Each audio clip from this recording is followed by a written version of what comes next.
I'm Jessica Torres and welcome back to my channel. I am finally doing a video that a lot of people have asked me to do. A lot of people, whether it's on Instagram, Facebook, in person, people are always asking me, what did I do to become a confident fat person? And the honest truth is that it wasn't one thing that just changed overnight or anything. This is something that I've been working for almost a decade, and I'm still in the works of it. Like, this is something that you don't stop doing. I managed to break it down into 6 different steps of what I actually did personally to be able to become who I am and to be able to go from being someone who completely hated themselves to someone who cares about themselves and loves themselves and really wants their best for yourself, which is, it sounds so crazy to say, but it's something that I didn't want. It's something that I didn't even think I deserved. And all of this is all about finding your true self-love, and I'll explain more in detail as the steps go on. But just remember that this might not work for you because we all have different types of trauma and we all have different types of personalities. And but yeah, let's just get into it and let's start.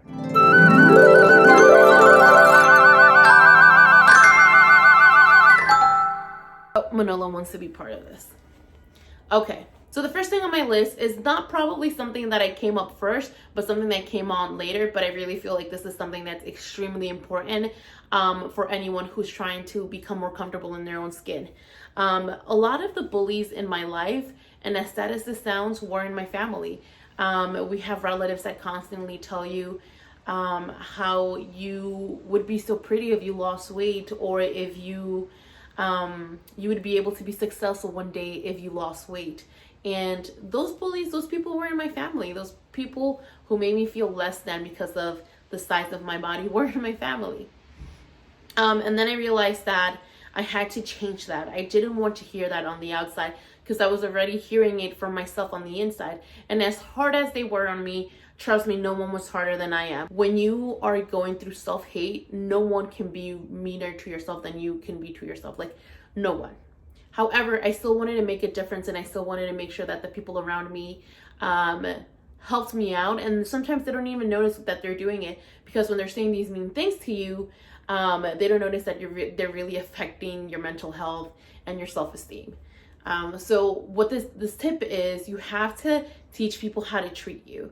And what I mean by that is, you know how people feel comfortable saying to you, girl, you're so fat, and oh my God, you'd be so pretty if you lost 20 pounds or whatever it is.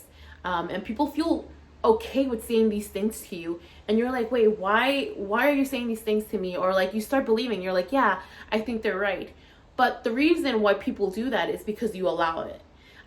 You are probably talking bad about yourself in front of them. You're probably taking a selfie and be like, oh my God, I look so disgusting. I look like a fat whale. Or, oh my God, I wish I was prettier. I wish my nose was smaller. I wish my lips were fuller. I wish my eyes were bigger. Whatever the negative talk you say in front of them has to completely stop. You can't say these things, because then it teaches them that it's okay for them to see you less than because of those negative things that you see in yourself.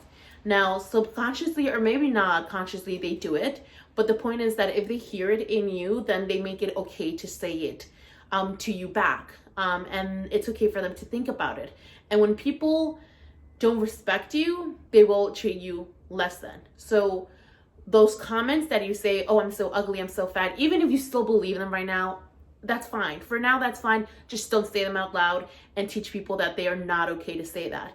And also make people feel uncomfortable. If they feel comfortable enough to go up to you and tell you, hey, I wish you would lose some pounds, or I wish you would do this to look prettier, or whatever it is that they want to say to you, be okay with making them feel uncomfortable and question them why they think that's okay. And people will get uncomfortable because people are like, oh, you're talking back, you're defending yourself, especially if you never did it before. And that's really going to stop them, and that's really going to make them analyze that you're not okay with hearing that and being told that.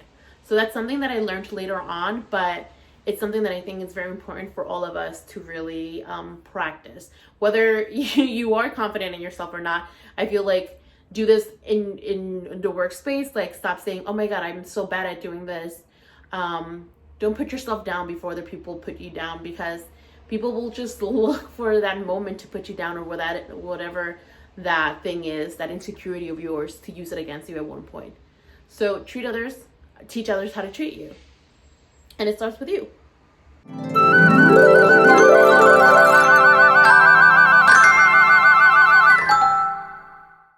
Now, this tip is very similar to the first one. However, this tip is more about you.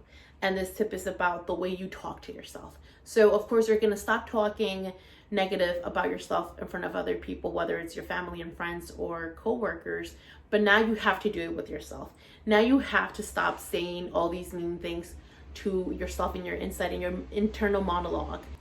So, a rule of thumb, or something that I like to use as a guide, is if I'm having a negative thought about myself, or I'm saying something mean about myself, I ask myself, would you say this to your best friend, to your significant other, to your mom, to your family or friends, to someone you really love? Would you say those negative things about them?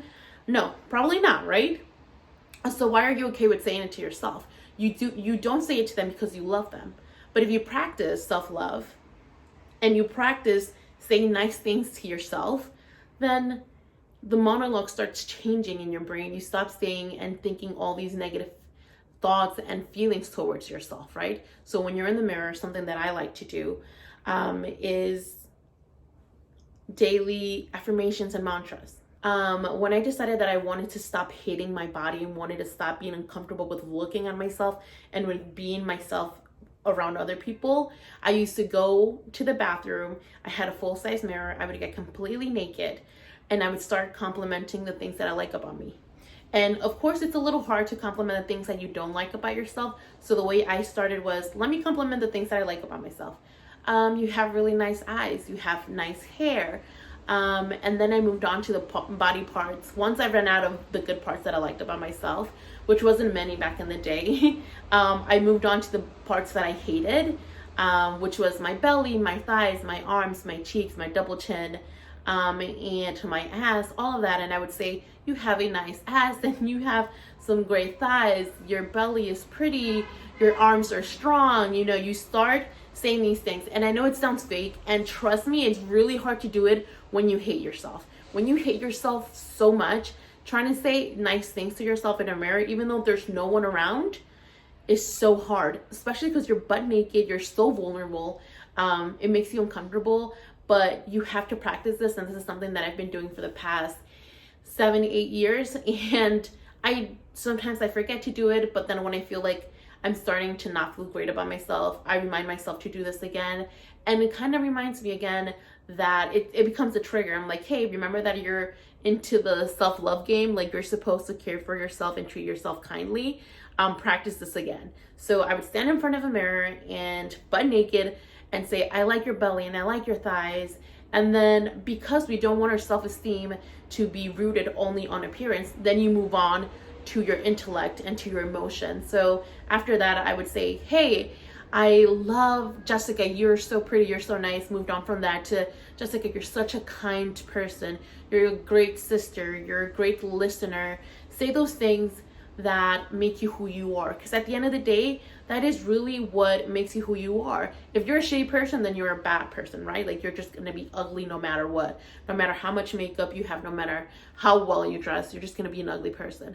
But if you start loving the things that you have inside of you, the way you treat people, the way you talk to others, the way you make other people feel, then your love becomes not only superficial for the things of your body, but of things in your brain and your soul. And that really took really a long time. That was something that I did for years until I started believing it. And it's really hard. It's very cringy and uncomfortable to do it when you're forcing yourself to love yourself just by words. It's very uncomfortable, but the whole point about all of that is that you want to start feeding the good comments to your brain, because your automatic feeling or your neutral tone to yourself is usually negative. So you're trying to combat it by saying the positive things, even if you don't believe it. It's a kind of fake until you make it type of thing. And yeah, it's something that I definitely don't recommend, no matter how long you've been doing it, no matter if you feel confident later on in a few years. Always do it and move from things that are superficial to things that are really important, like your intellect and your spirit and the way you treat others.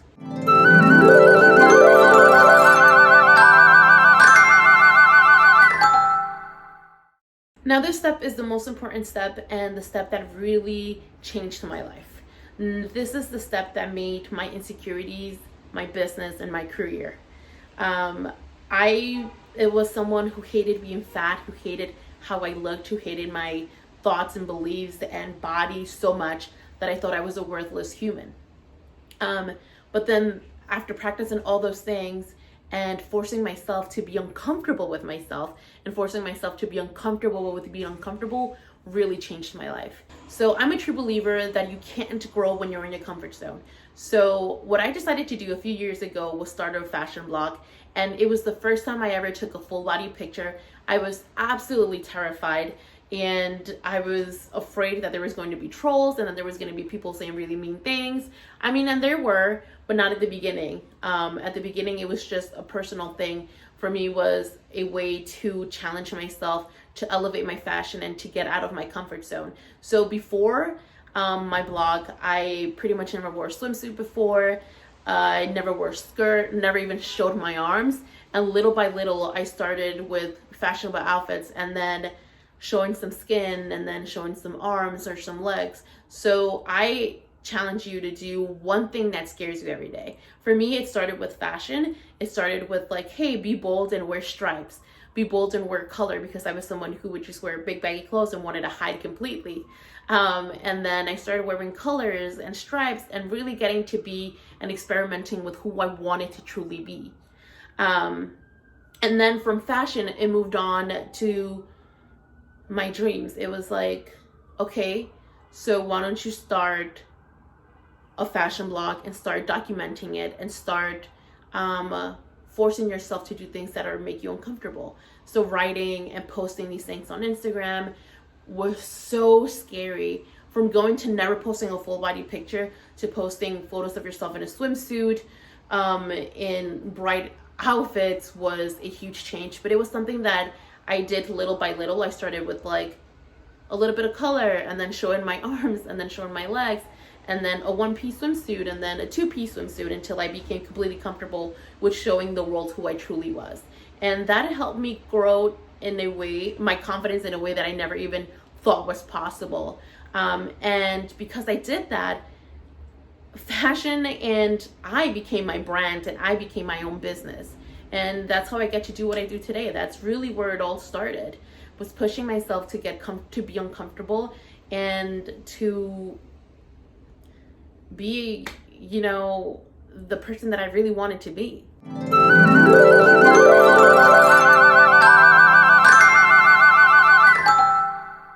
I've always been a fat person, and I remember when I was in the 3rd or 4th grade, I had a friend who I was fat, but she was a little bit fatter than I was. She was actually much visually fatter than I was. And she was taller, and she was a gorgeous, funny, nice girl. But then I started making friends with other skinny girls, and I wanted to stop being friends with her because I didn't want people to know that I was fat, and I didn't want to relate to other fat people, which is the worst thing that I ever did in my life, because then I isolated myself from other fat people. And that's why I'm bringing you this tip. And my tip is to find other fat people in your community, in your neighborhood, in your school, and become friends.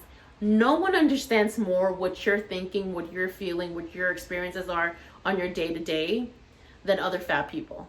And if you find someone who is on their journey of self-love,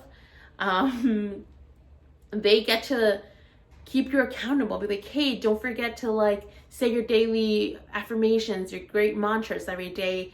Don't forget that we're gonna go to this party, you know, doing those things that keep you on your toes, things that you're afraid of, asking that person on a date, going for that job interview. Fat people, and then again, that fat friend will get to understand when you don't feel great about yourself.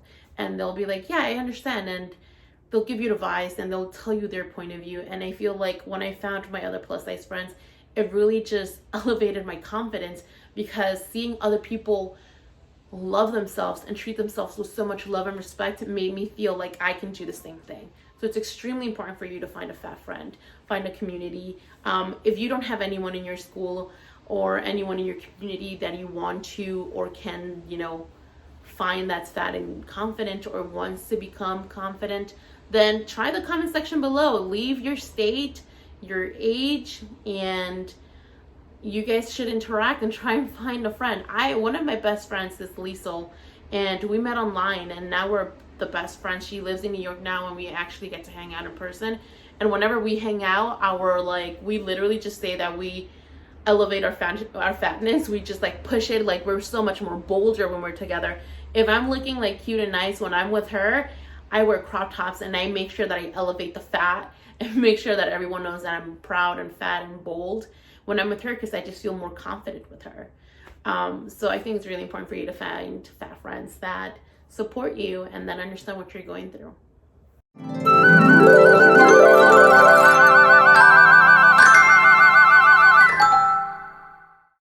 Okay, so the next tip that I have is something that you guys have probably heard before from other celebrities and other influencers, but it really does make a difference. And it's about customizing the media that you consume. I'm very aware of the shows that I watch and the shows that I don't watch, and I do that on purpose. And the people that I follow on social media and the people that I don't. If I feel that someone makes me feel bad because I am a fat person, for example, an influencer that's comfortable with promoting weight loss teas or things that have diet talk, those things aren't going to make me feel great about myself, because this person is trying their hardest to not look like I do.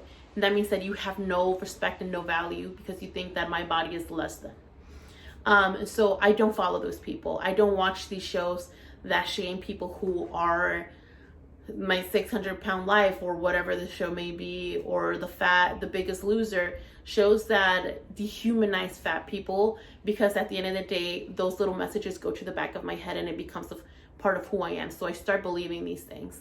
And I follow people who make me feel great about myself. I follow people who are inspirational, people who love their lives and live their lives to the fullest and encourage me to do the same.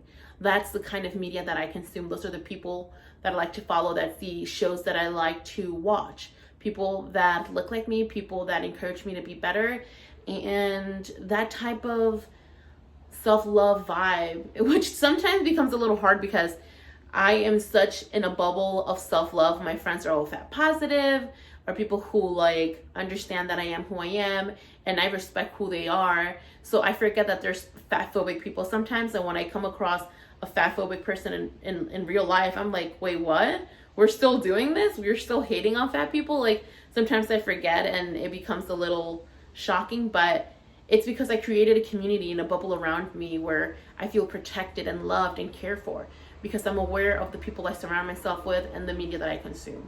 So this is a really important tip so that it changes the way you feel about yourself.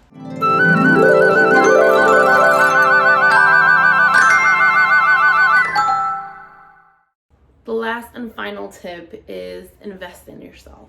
And what I mean by investing in yourself is take those extra 30 minutes in the morning and do the mantras. Buy yourself that dress in your current size, and don't buy dresses that you think you're gonna fit in a few months.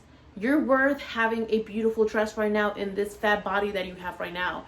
Invest in that pretty lipstick that you don't think you can pull off because it'll bring too much attention. You deserve to have all the attention in this world. Spend those extra few minutes or hours meditating, getting to know yourself. Invest your time with people that are worth spending time with, people who don't make you feel like you have to change and you're not good until you become like them or you become thinner. Invest in people, invest in yourself, and all of that will literally help you. So these are pretty much all the tips that I have, and the tips that have worked for me, that have helped me become a person that loves themselves. Sometimes, and I don't love myself every day, all the time. That's impossible. If someone's telling you that that's a thing, it isn't. It's not true. You can't love yourself 24/7. You can appreciate yourself. You can learn to tolerate your body. But the game is to go from hating yourself to being at least aware of your body and being okay with it at the moment, and not having negative thoughts every single time you think about yourself. I really hope you guys enjoy this video, and I really hope that this video helps a lot of you guys. I'm gonna start linking everyone to this video when they ask me this question, because I think it's really important, and I feel like I broke it down in the best way possible. And if you know there's someone out there, a friend, a cousin, who needs this video, feel free to share it with them. Feel free to tag them. And yeah, thank you guys so much for watching. I really hope this video helps you guys out, and I'll see you in the next one. Bye.